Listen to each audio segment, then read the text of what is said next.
Hey everyone, thank you so much for attending. The purpose of tonight's call is fourfold, as I understand it. The first part is to hear what people in the Claxton community, what you've all been hearing recently, and sharing the knowledge that we've all been hearing on the ground about the latest updates in the closure of Bull Run. The second purpose is to hear from a few people who have been following this very closely, who have expertise around coal plant closure, who can give us a little bit of updated information from their end. The third and probably most important purpose is to collect questions that we can bring to the Department of Environment and Conservation. TDEC is going to have representatives attending the Anderson County Environmental Committee meeting on Monday at 5 p.m. Eastern Time. And we want to make sure that any community questions, any questions that anyone has, we know we can get answers and distribute them as soon as possible. And the fourth purpose, which is important to me, is to respect everyone's time here. We're trying to get this done by 7 o'clock. If people want to stay for conversation at some point or find other ways to converse, I think that's great. But I want to let people know that we're going to try to have this run from 6 to 7 because we know how busy you all are. My name is Adam Hughes. You probably all know me by now. I am an organizer with SOCM, Statewide Organizing for Community Empowerment. I've been able to work with some amazing people in the Claxton community, throughout Anderson County, throughout East Tennessee, who are so passionate about making sure that the environmental, economic, and every issue of the Claxton community is really put to the forefront, and community voices are put to the forefront during the closure of the Bull Run plant. I've been asked to help facilitate tonight, and I'm really excited to do so. I'm going to put a document in the chat that you all should be able to access that contains this quick agenda, and then we'll have a community brainstorm on the questions that we all have, so everyone gets to see and share, and we know what sort of things we want to hear from TDEC. So I'll start by asking you, though. We're going to start with maybe 15 to 20 minutes of a really open forum, and the purpose of this will be to hear community updates. We haven't had a call like this for a few months now, probably about half a year, and we want to hear what's been going on from experts, both general experts, but experts on the ground, and you are all experts of what's going on in the community. So is there anything you want to bring up that you've heard, any urgent question you have, or any update that you think everyone on this call should be aware of? And maybe just to keep things clear, if you want to raise your hand by going to the bottom of the screen, hitting reactions and raise hand, or if you want to type it into the chat, just so we can keep things a little ordered.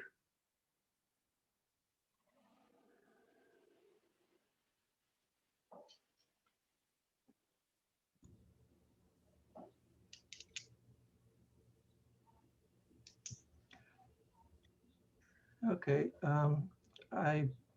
this isn't from me. I'm not a community member, but Sharon Todd is not on the call tonight, unless she's lurking somewhere. But she sent an email through Isabella about some information that she has found out, and I can read that to you. And this is talking about other sites that have been closed down. It says the Widows Creek site has been the most successful reclamation of a former site with a Google data system locating there at an investment of $600 million and tiered tax credits from local government. The coal ash was not removed, and there was a spill there of more than 10,000 gallons of slurry into Widows Creek in January 2009. This got less publicity than the Kingston spill that had occurred a few weeks earlier. The Paradise, Kentucky site has converted over to natural gas. The Phipps Bend location for a nuclear plant has a 1 megawatt solar farm with the old reactor building housing endangered bats. The photos look like something from a post-apocalyptic movie set. The Allen site is planned to have a solar farm. Gallatin is digging up the coal ash and plans on storing it on site on 100 acres of a dry landfill. That's it. Great. And some really helpful information about what's been going on around the TVA area in other similar sites. One clarification on Allen in Memphis, because that's a site that SELC has been really active on. To my knowledge, at this particular point, there isn't more solar planned for the area where the coal plant is. There is a small solar installation where they built the new gas plant, which is right behind where the coal plant was, but the coal plant is still there. And they're in the midst of a lengthy remediation project where they're going to be removing all of the coal ash from the site because of extensive groundwater contamination, including arsenic at more than 300 times the safe drinking water standard. So just to clarify, I think the long-term plan, I mean, very long-term plan for that site is to turn it into a multimodal sort of dock or port station. That's at least what the Port of Memphis wants to do with it. I could add a little bit to that, actually. It's my understanding that Jeff Lyash made some comments to a congressional committee just recently, in which he said that their TVA is planning to start moving coal ash out of Allen within a month. TDEC doesn't seem to agree with that, and TDEC is saying that TVA's got to go through some more processes first and finish up a CARA, et cetera. So I need to call Robert Wilkinson and get some heads up on what's going on there. But right now there's kind of a pissing contest going on between TVA and TDEC on that site. Anything else that people have heard recently, particularly about Bull Run or the future of Claxton or Anderson County that they want to share? And someone tell us what's going on at Bull Run. I haven't really been by there very much. I know it hardly ever operates anymore.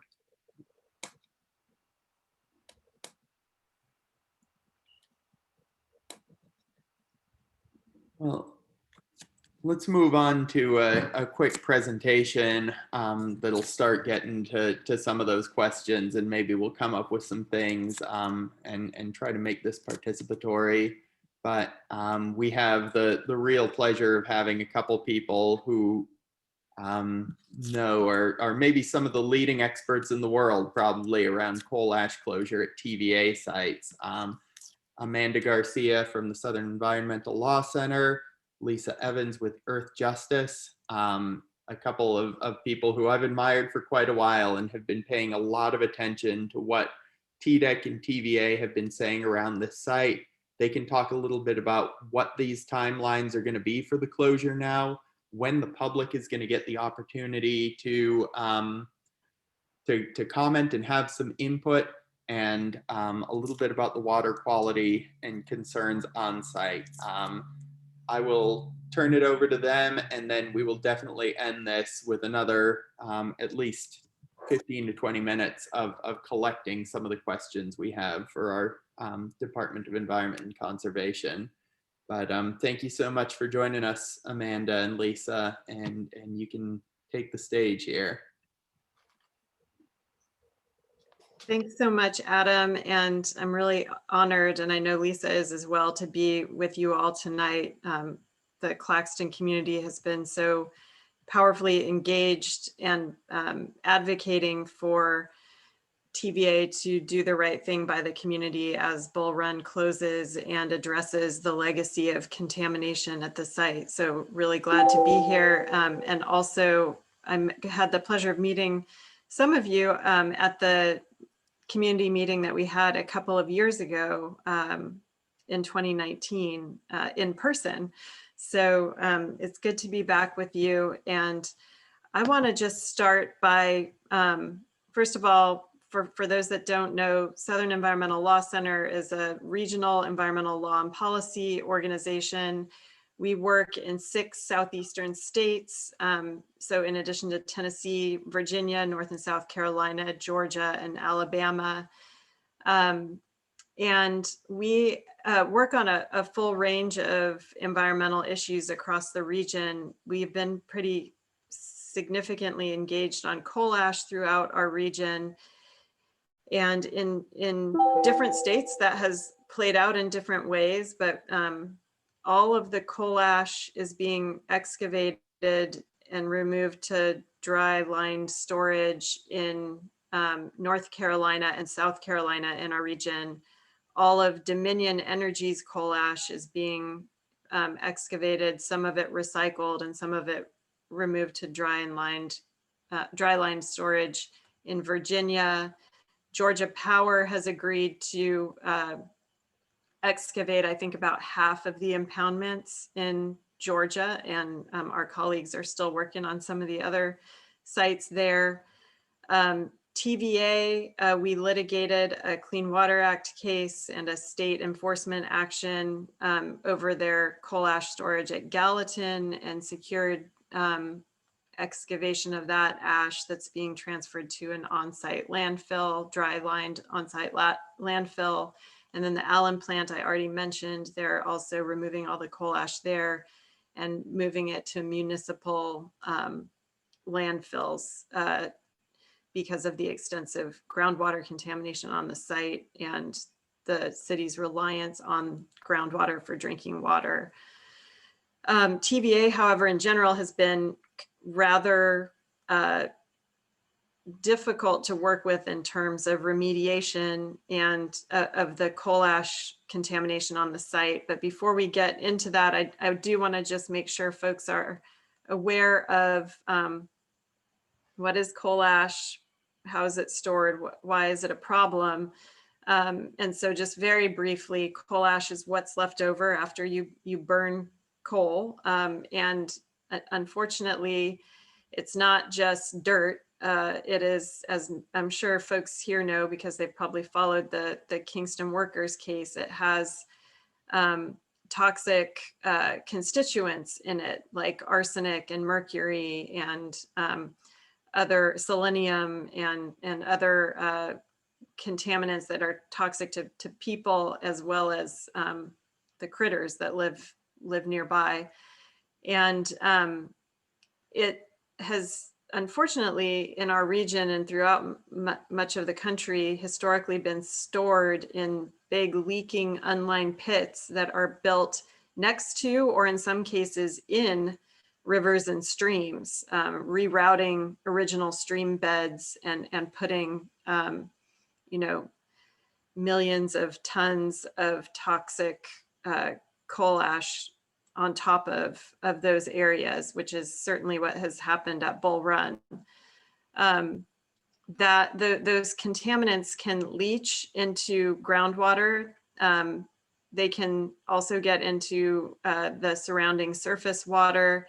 And as folks in the Bull Run community have experienced, there can also be fugitive dust, even from coal ash that is stored in landfills. If it's stored dry, that coal ash can get into the air and be inhaled that way. So there are multiple kind of exposure pathways for coal ash to unfortunately affect human health and the environment.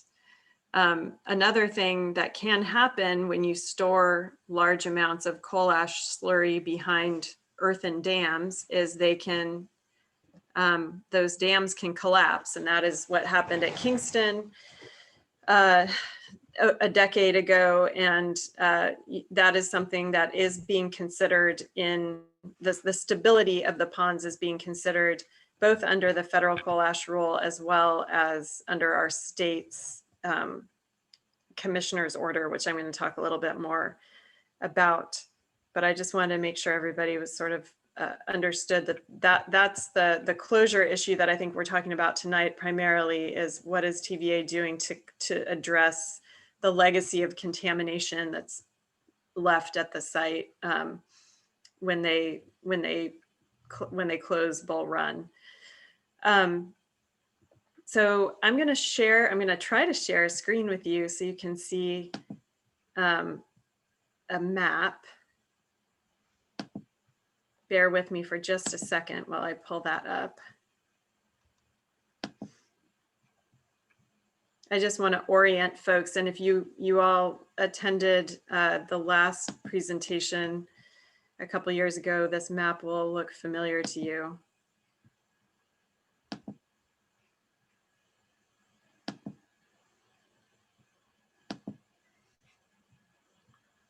So this is Bull Run. And this is just to give you a sense of where the coal ash is currently being stored on the site. So you can see that the Bull Run plant is at the convergence of Bull Run Creek and the Clinch River. And there are a number of coal ash impoundments along the Clinch River. The one that sticks out like a little triangle there, that one is also adjacent to Bull Run Creek. It's actually built out into Bull Run Creek, and the original stream line you can see runs right underneath the impoundment. Just downstream from that sort of triangular stilling pond, it's called, you can see the West Knox utility drinking water intake facility. And then there are these other impoundments just upstream on the Clinch River that were built as surface impoundments. They used to be operated as surface impoundments, which means they were like what I was describing, a bunch of wet ash being held back from the river by earthen dams. They have since been converted to landfills, but the yellow lines there basically indicate that all of that area is below the, I'm going to not say this correctly, but basically we believe that those areas are frequently, if not always, in groundwater. So the bottom of the ash pit is built into the groundwater table in those areas. Bull Run does also have some dry fly ash landfills that are further away from the river, but are also adjacent to a water body that you can see here. I believe it's Worthington Branch. This area, that although it's upstream from the rivers, also has groundwater contamination, a history of groundwater contamination, as well as some other concerns. So this is where, these are the areas where TVA has been storing ash. They currently are putting ash in the dry fly ash stack. And so those are the areas that we're going to be talking about here. As Lisa, I think, we'll talk about a little bit more. Only some of these impoundments let me start that sentence again.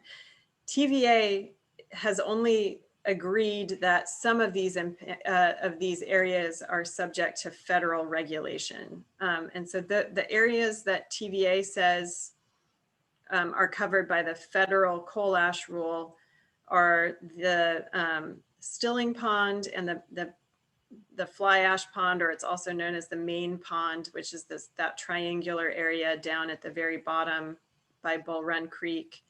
and then one portion of the dry fly ash stack. The rest of the areas are not currently being addressed by TVA under the federal coal ash rule, but they are part of what's called the commissioner's order under state law. And I see Axel has his hand raised, and I have no idea how to, I guess you can just unmute, Axel. I'm not on, I'm not under mute. I just wanted to mention the area just to the right of the, I think it's a Stilling Pond, that circular area is the old railroad thing. I believe there is coal ash stored underneath that as well. You're right. Sorry, I missed that one. But that one is also covered by the commissioner's order under state law, but not under the federal coal ash rule. Now, I think Lisa will talk about the fact that both EarthJustice and SELC think there are, TVA has rather narrowly construed the federal coal ash rule in which impoundments should be subject to it. But the way that it's being implemented right now, there's only a few ponds that are under the federal coal ash rule. So just a little bit about the state commissioner's order, which, you know, that I think is why TDEC is coming to talk to the community next week, is because they have this big coal ash investigation going on. And it's not just at Bull Run, it's all across the state. But it is, you know, they've been doing an investigation for several years. That investigation process started in 2016, I believe. So they've been gathering a lot of information about groundwater contamination, about stability, about the surface water, and soil, all of those different pathways that I mentioned earlier by which coal ash can potentially come in contact with people. And I guess the good news is that based on TVA's most recent quarterly report, which we got via public records request, they say that the field investigation is 98% complete. Now that's just like the raw data collection. So the not so good news, I guess, that I'm here to deliver is that the timeline for this thing is long. And what TVA reported to TDEC is that they are planning to submit the results of their investigation about a year from now, in June of 2022. And then they would submit what's called a corrective action plan under the state order in May of 2023. At that point, that is when the public comment period would start on that corrective action plan.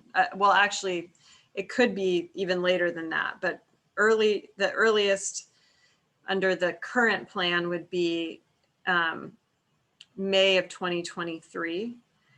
There are some, in the quarterly report, TVA does propose a couple of expedited options that would move Bull Run kind of up in the order in which they're doing these investigations, or would involve leaving Bull Run where it is in the investigations that are happening across the state, but leaving portions of the analysis out when they first submit their documents to TDEC. So that's kind of where things stand. You know, there's one thing that I wanted to flag for the community that I think is important to ask TDEC about at the upcoming hearing is the information that we've gotten indicates that TDEC has some stability concerns in particular at the dry fly ash stack, and in particular seismic stability. So that means, like, will the landfill hold the coal ash during an earthquake. The place where there's conflicting information is whether TDEC is also requiring further investigation of those two big impoundments that are along the Clinch River for stability. So I would definitely ask TDEC what the status is on the stability investigations for the different impoundments on the site. I see a couple of people have their hands raised. Kent, did you have a question? Yes, I do. Could you comment on, are there different levels of toxicity in the different settling ponds? I've been hearing about fly ash. And also, could you comment on the proximity of these things to facilities used by the public and to residential areas? Yeah, so those are both really good questions, Ken. In terms of toxicity, I think there have been different levels of groundwater exceedances, they're called, but basically areas where the groundwater monitoring shows levels that are above the safe drinking water standards for different constituents like arsenic, lithium, cobalt. And I can't tell you off the top of my head, you know, I guess what I can tell you is that every impoundment and coal ash area that's being monitored has had exceedances that I'm aware of. But there are varying levels and persistence. And I guess what we have seen, and Lisa will probably talk more about this when she talks about the CCR rule, is a concerning trend at the kind of main ash impoundment stilling pond area where the contamination that the contaminant levels are increasing, and it's not really clear why that would be. So that is one area where I think there's some cause for concern, and certainly something to ask TDEC about in terms of whether they see that happening as well, and what their thinking is about that. One thing that we don't have great insight into is, you know, is TDEC moving, or is TVA moving ash around within some of these impoundments? Because as you could see on the map I showed, they're all kind of right next to each other. So if you move ash around in one place, if they're all submerged in groundwater, it could have an effect on the groundwater contamination happening next door. And then your second question about proximity. Well, I pointed out where the drinking water intake is, just downstream, but it's a good point that the dry fly ash stack, I believe, is closer to communities, including a playground and residential development. And so I know one of the things that Lisa wants to talk about tonight is the fugitive dust plan for Bull Run, and potentially, you know, trying to get TDEC to require some more air monitoring for the community, specifically around that, around the dry fly ash stack or dry fly ash landfill. And then Axel, I think you had a question too. That was a mistake, but I do have a comment. The other area of concern is the gypsum, the flue gas desulfurization area, which is at the sort of at the top of the yellow area. That also is showing some exceedances in the groundwater. And I think mercury is going to be a particular concern there, because the mercury that is volatilized as the coal burns is taken up with the limestone slurry that they use to desulfurize the flue gas, and that's where all that's being dumped.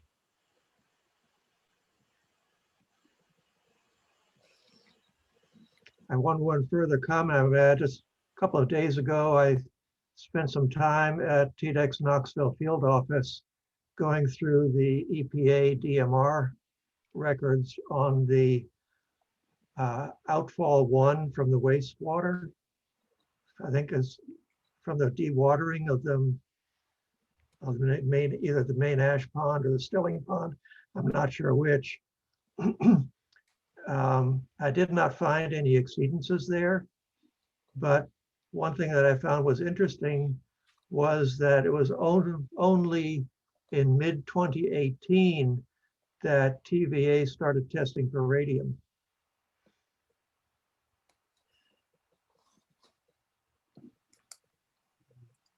Thanks, Axel. And at this point, I want to turn it over to Lisa to talk some more about the CCR rule issues at the site. And Lisa, would you like me to pull up your presentation?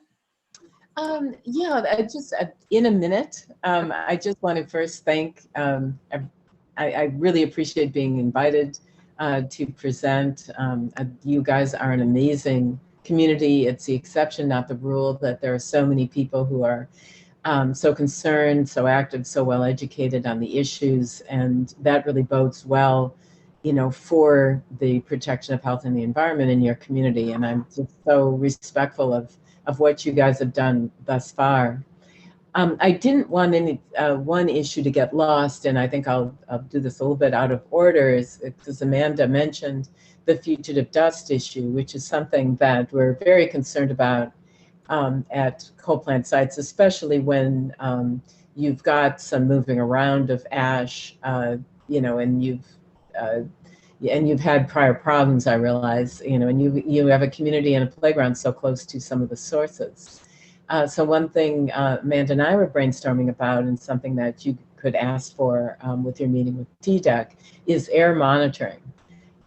Air monitoring at coal ash sites is almost non-existent. It's extremely frustrating because it's needed. And to have monitors there to see if the dust levels exceed safe levels, I think is essential. And TVA should be willing to put those up. You know, it may not find that there is a problem, but until we know that there's no problem, I think, you know, we can say that there's a problem or a potential problem.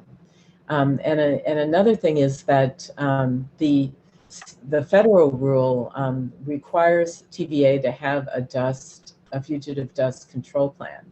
And part of that plan is logging in complaints and keeping track of those complaints and responding, you know, showing that there's a response to the complaint. So just if the word can get out to the community that actually reporting those complaints, I always tell this to folks near coal plants, that really makes a difference, because if you have a history of people calling in, that's going to make you know, some remedial action or monitoring even easier to get.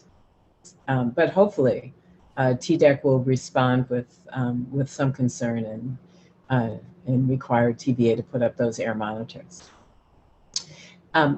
I also wanted to say that I am, to preface my remarks, is I am definitely not an expert on TVA plants. I got quite involved with the Kingston spill, but other than that, I have left it to regional experts like SCLC to do a really good job being the watchdog, as well as all of the local groups like SOCM. So I have worked mainly on national issues, and so I did take a look at, in preparation for this meeting, I took a look at a slew of documents, but my knowledge is not really deep. And one thing I came away with is the necessity, and this is true at every site, to engage an expert.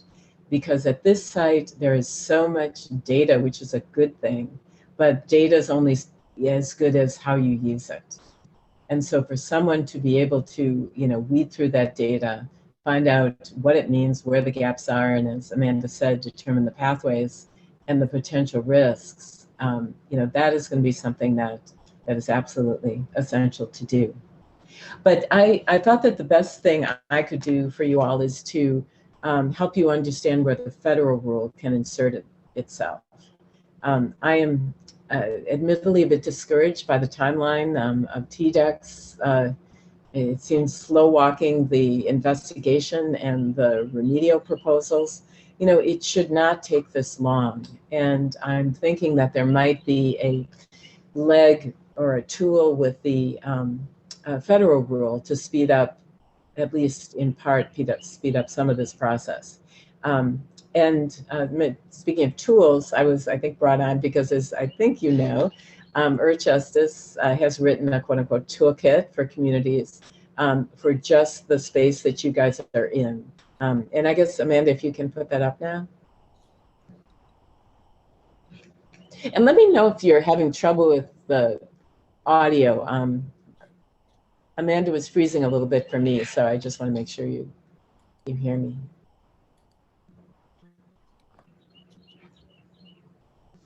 Well, while she's looking for it, I can start. Where the Bull Run plant is in the process is that as of, I believe it was June of last year or November of last year, they determined that there was an exceedance from 2 of the regulated units at the plant.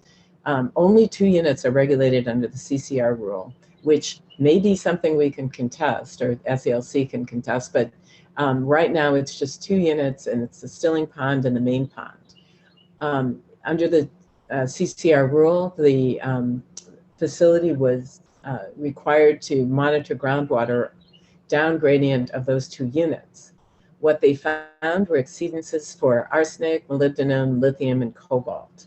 Because of those exceedances, they have to develop a cleanup plan, or what they call an assessment of corrective measures. They did develop this assessment of corrective measures, which they posted on their website in January. I don't know if you can make it a little bit bigger. I'll put my glasses on. Okay, great.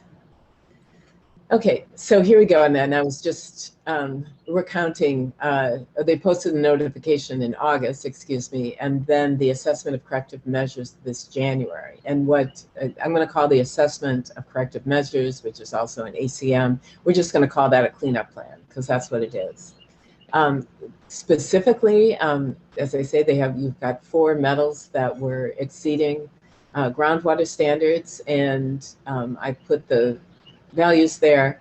I think the last column gives you a bit of insight into how bad it is. You know, arsenic 7 times the drinking water standard, cobalt 3.5, lithium more than 12, and molybdenum more than 2. One metal that's not on here because it's not regulated by the CCR rule is manganese. That's a dangerous neurotoxin. It should be part of the CCR rule. And so that's not going to be reflected there, but I've seen high manganese at the site.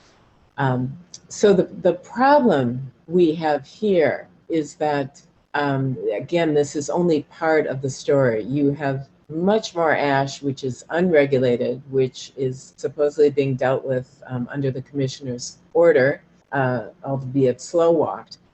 So this does not in any way indicate the totality of the contamination on the site.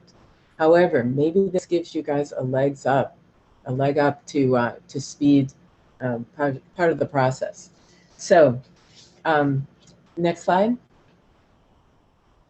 So what I wanted to emphasize is that the CCR rule, once you have contamination admitted by the facility, and they have to address it. So TVA must conduct a full investigation of the nature and extent of the contamination.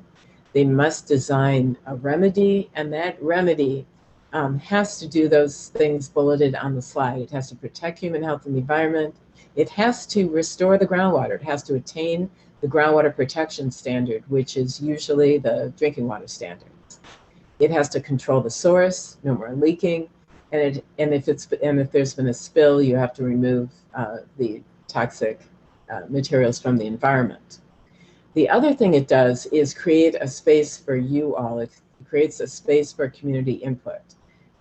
So TVA must hold a public meeting before it finalizes a cleanup plan, and that's where you all can get, you have the power to insert yourself into that process and make recommendations. And TVA must consider the community concerns in their final plan.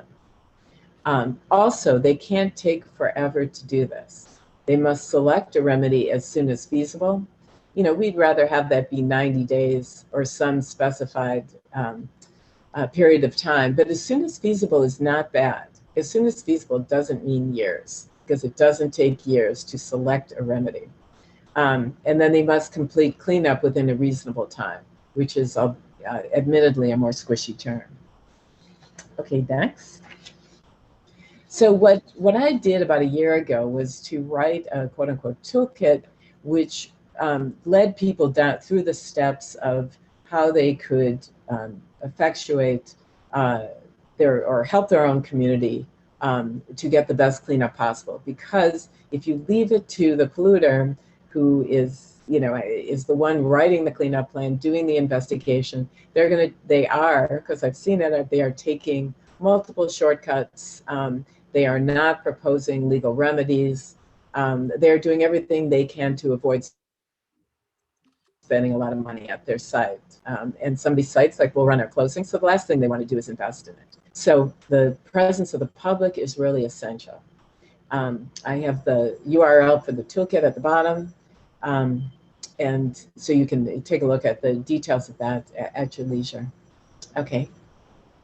So Amanda covered a bunch of this, so I'll quickly go through this, is that you can't know if you're going to get effective and complete cleanup unless you know the pathways. And this site is so complicated. It's so immense, dirty, so many different sources. So this is where I think an expert will help you sort through what's coming from where, what is the biggest danger on the site. Because next slide. You have water, it can go into groundwater, it can go in the rivers, it could possibly go into drinking water wells. And number two, you can go, you have the air pathway, which we just talked about. Thanks to Todd for amazing photos. And then lastly, you have this complicated morass of the multiple sources over many, many years of depositing coal ash in the wrong places. Okay, next. So this is just kind of a simplified description of what's in the toolkit, what your opportunities are. You know, I think that you guys are a really sophisticated group, so I would rather have in the last 15 minutes have more of a discussion, and I can make this PowerPoint available to you. But it goes through the steps of investigation, source control, remediation. But let's skip on to the next one. I think you guys know why public involvement is necessary. Let's go on.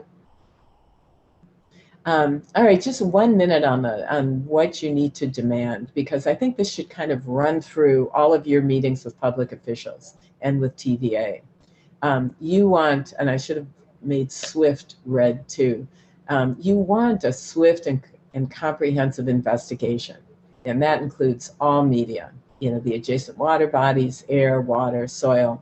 Amanda says this is being done. Well, let's get that data and get it in a usable form and not these crazy spreadsheets that, will be unintelligible to me and will take experts loads of time to go through. You've got to control or remove the source of toxic contamination. Again, full remediation in a reasonable time frame.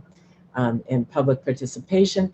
And then the last one is meant, because it's happened so many times, that contamination or coal ash is moved to communities who are not fully protected. So if it's going to a landfill that it shouldn't be going to, or to an environmental justice community, and when I say shouldn't be going to, maybe that landfill doesn't have the proper controls. We have to bird dog this thing at every step. So it's not only protecting your community, it's protecting your neighbors who might be receiving the coal ash. Okay, next. Okay, improving coal ash cleanups. So that's pretty much just understanding your role, evaluating the cleanup plan, pushing on those deficiencies, and tracking the progress all the way through. Okay, next. So into the nitty gritty, and again, this is in the toolkit. Just 3 first steps for this group, because I know this new cleanup plan, or it's fairly recent. In January, people may not have looked at it. You can find it on the TVA website. Again, you have that right to request a public meeting. We've tried to make that easier. In the toolkit, we have letters to the polluter, in this case TVA, outlining what you want from that meeting, how you want it set up, when you want it. You know, just my mantra is take as much control as you can. And our letters, the sample letters, make it easier that you don't have to reinvent the wheel, but you can think of all these things. You need an interpreter, translator, maybe not in your community, but all these things, and you can kind of pick and choose from the, to include things or not from the letters. Number three, you guys have been amazing organizers, so you do reach out to your allies, and your allies are not only your neighbors, but people in the community who are experts or decision makers, elected officials. You know, all of those people should be involved in these meetings, whether it's the TDEC meeting or the TVA meeting. Okay, next one. And I'm not going to go through all of this. Again, I can make the slides available, but I want you guys to be able to talk amongst yourselves and ask questions. But evaluating the cleanup plan, I mean, that's where an expert is so important, you know, to look at what's required by the federal rule, and did TVA comply with that? Did they really investigate the nature and extent? Did they investigate offsite impacts? Did they look at sensitive receptors? Did they put in enough wells? Is the cleanup plan compliant, or is it a do-nothing cleanup plan? That I can tell you the TVA cleanup plan has what is probably the likely option, and they admit it may take decades to return the water to it's quote original condition, or to return the water to a safe level. Decades. You know, is that fair to the community? That's not a cleanup. You know, that's just waiting for the contamination to flow through and off the site. So it's these things that that you all need to learn, and I think the best way is to get some professional to help in there. And this isn't $100,000 worth of professional help. You know, we've got a lot of experts who are really well versed in reading these cleanup plans and, you know, tossing out, you know, the nonsense that these companies try to get away with. So once you have evaluation, you want to bring all your complaints to the attention of TVA, the community, and the oversight authorities. Now that we have a better administration, you might want to use EPA, but you should use all the potential allies at your disposal. Okay. Organize an effective meeting. I don't need to tell you guys how to do this. So we'll go to the next one. Okay, wrap up. This is just a summary. You know, again, I'm harping on getting the expert assistance, and in that way evaluating the plan, using the media to make sure that everyone knows of the deficiencies, to put pressure to remedy it. The third one, I think, is maybe the trickiest one for this site for me, is that establish strategies that bring together the commissioner's order, what they're requiring to do under the federal rule, all the different sources of waste and the different timeframes that are attached to those. How are you going to put this all together into a plan that works for the community and that sees these steps going, you know, in a way that doesn't do a disservice by stalling? You know, TVA has a lot to do. It's got all those sites to close. TDEC has a lot to do, but how can you hasten this and get an effective cleanup? So that's pretty much it. And I cannot see people raising their hands, so I want people just to shout out if there are any questions.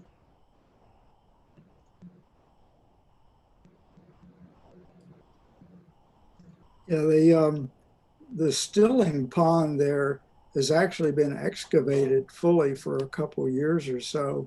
The TVA took their community action group on a tour of the site, and it looked like it had been lined with plastic, but in a very casual kind of way to me.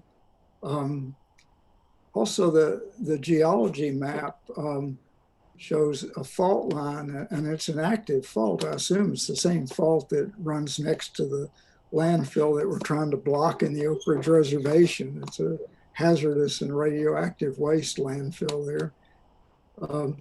But that actually runs between the plant and the dry fly ash stack. It runs right along the base of that ridge behind the plant. So it's very close there, and it may, I'm sorry. Well, I was just gonna say, I think that's why they're so concerned about seismic stability on the dry fly ash stack in particular. Yeah, it may be no coincidence that they've had 3 exceedances in the test wells next to the dry fly ash stack. Actually, Todd, I want to jump in here quickly because we are running right up close to the hour. And I did say I wanted to spend some time if we collecting some questions for Monday. As you probably know by this point, on Monday, the Department of Environment and Conservation is answering a request from the Anderson County Commission to be present at a public meeting, the Intergovernmental Committee meeting. It's going to be at 5 p.m. in room, I think it's 312 of the Anderson County Courthouse. And the commissioners will have an opportunity to ask some pointed questions of TDEC. And the public will have opportunity to ask some questions too. This is a really good opportunity to get officials of the Department of Environment and Conservation on the record. And we want to make sure that we're collecting the questions that people want to hear answered, make sure that people who can't make it get those questions answered, and be able to report back to everyone who registered on this call what those answers are. So if we can take a moment right now and just throw them out, put yourself off mute, or put in the chat, what kind of things do you want to hear your Department of Environment and Conservation answer for you about the closure process of Bull Run?